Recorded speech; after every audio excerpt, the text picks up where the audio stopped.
হয়। আর এই খুনে অভিযোগের আঙুল জলপাইগুড়ির রাজগঞ্জের বিডিও প্রশান্ত বর্মনের দিকে। তিনি অবশ্য অভিযোগ মানতে নারাজ।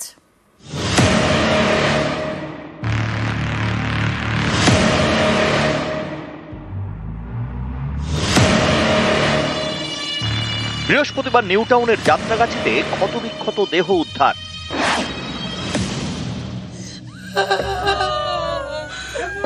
প্রথমে জানাই যায়নি কার দেহ। তদন্তে নেমে পুলিশ পরিচয় জানতে পারার পরেই জোরালো হয় রহস্য, যা সিনেমাকেও হার মানাবে। মৃতের নাম স্বপন কামিল্লা, পশ্চিম মেদিনীপুরের দাঁতনের বাসিন্দা, সল্টলেকের দত্তাবাদে সোনার দোকান। দেহ উদ্ধার নিউ টাউনের যাত্রাগাছি থেকে। সোনার দোকানের পাশেই ভাড়া বাড়িতে থাকতেন স্বপন কামিল্লা। অভিযোগ, গত 28শে অক্টোবর সল্টলেকের দত্তাবাদ থেকে তাকে অপহরণ করা হয়। নীলবাতি লাগানো গাড়িতে তাকে তোলা হয় বলে অভিযোগ। আরেকটি গাড়িতে তোলা হয় ব্যবসায়ী যে বাড়িতে ভাড়া থাকতেন তার মালিককে। অভিযোগ, তাদের নিয়ে যাওয়া হয় নিউ টাউনের এই বহুতলে। বাড়ির মালিককে পরে ছেড়ে দেওয়া হয়, আর সোনা ব্যবসায়ীর দেহ উদ্ধার হয় 30শে অক্টোবর।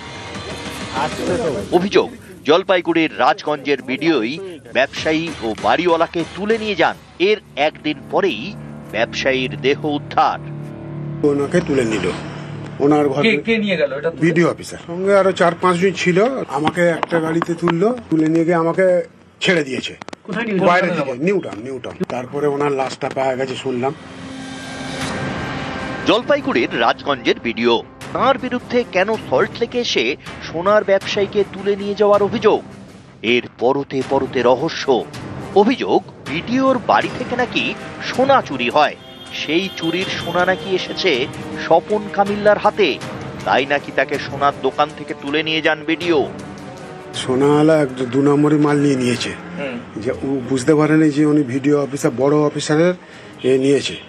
সোনাওয়ালা এটা করেছে 2 মাস আগে থেকে। ও বন্ধ করে চলে গেছে। 2 মাস বাদে আসতে আমার বললাম যে তুমি ওনার সোনা নিয়েছো 2 নম্বরই। তখন ও বলছে যে হ্যাঁ দাদা নিয়েছি, যোগাযোগ করেছি ওনার সাথে, মানে ভিডিও অফিসের সাথে যোগাযোগ করেছে যে আমরা মীমাংসা করে নেব। আপনার বিরুদ্ধে সরাসরি অভিযোগ করা হচ্ছে, যে বলা হচ্ছে যে আপনি গিয়েছিলেন কলকাতা, এবং এই ব্যাপারে বলতে আসবেন না সবসময়, বুঝলেন তো? মিডিয়ার মতো করুন না, খালি অভিযোগ আসলেই হলো নাকি? না, আমরা প্রশ্নটা এই কারণেই করছিলাম যে যেহেতু অভিযোগ আসছে সেই কারণেই তো প্রশ্নটা করা। সোনা ব্যবসায়ীর বাড়ি পশ্চিম মেদিনীপুরের দাঁতনে। অভিযোগ, সম্প্রতি জলপাইগুড়ির রাজগঞ্জ থেকে দাঁতনেও গিয়েছিলেন ভিডিও, প্রায় 800 কিলোমিটার পথ পেরিয়ে। এই দেখুন ছবি, ব্যবসায়ীর পরিবার ভিডিওর এই ছবি তোলে। এতে স্পষ্ট দাঁতনে রাজগঞ্জের ভিডিওর উপস্থিতি। আমি নিজেই তো ম্যাজিস্ট্রেট আছি, আসামিকে আগে ধরবো, তারপরে নিবেন। 23 তারিখ কলকাতা যান দোকান খোলার জন্য। তো ওটা 2-3টা গাড়ি আসি আমার স্বামীকে তুলে নিয়ে যান। আমার মনে হয় প্রশান্ত বর্মা নামে লোকটা আমার স্বামীকে সেইও খুন করে মেরে দিয়েছে। কেন করতে যাবো ভাই? আমি তো ওয়েস্ট বেঙ্গলের একজন ম্যাজিস্ট্রেট আছি, কেন করতে যাবো আমি? অভিযোগ, প্রথমে বাড়িতে গিয়ে হুমকি, তারপর দোকান থেকে অপহরণ। এর একদিন পরেই সোনা ব্যবসায়ীর ক্ষতবিক্ষত দেহ উদ্ধার। পরিবারের দাবি খুন করা হয়েছে। ভিডিওর বিরুদ্ধে তারা খুনের অভিযোগ দায়ের করে বিধাননগর দক্ষিণ থানায়। এই দেখুন সেই এফআইআর এর কপি। নিউজ 18 বাংলায় এক্সক্লুসিভ। নিহত ব্যবসায়ীর পরিবারের অভিযোগের ভিত্তিতে রাজগঞ্জের ভিডিও প্রশান্ত বর্মনের বিরুদ্ধে ভারতীয় ন্যায় সংহিতার 103-এর 1 ধারায় খুন, 140-এর 3 ধারায় অপহরণ, 238 ধারায় তথ্য প্রমাণ নষ্টের চেষ্টা, 303-এর 2 ধারায় চুরি, 61-র 2 ধারায় অপরাধমূলক ষড়যন্ত্রের অভিযোগে মামলা করা হয়েছে।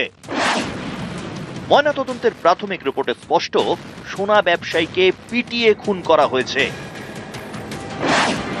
কিন্তু কে খুন করলো সোনা ব্যবসায়ীকে? কেনই বা করলো? এই খুনের পেছনে কি ভিডিও? তৈরি হয়েছে রহস্য। রাজগঞ্জের ভিডিও অভিযোগ মানতে নারাজ।